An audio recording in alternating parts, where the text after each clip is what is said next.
Picture this: a sunny kitchen, bright and delightful. Suddenly, our star enters, a curious toddler waddling into the scene with a big, cheeky grin. Meet Charlie, the littlest chef you've ever seen, wearing an oversized chef hat and an apron much too big for his petite frame.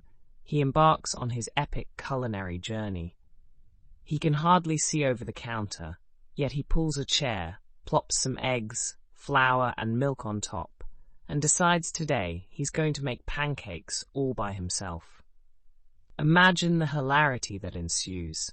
The eggs, instead of landing in the bowl, crash onto the floor.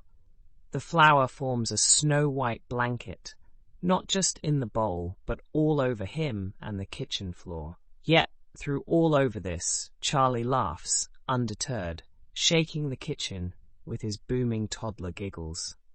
His pancakes may not be edible, but his cooking adventure is a sweet, undeniable triumph. Join us in this adorable, joy-filled anecdote of Charlie, our little chef, and his hilarious kitchen journey.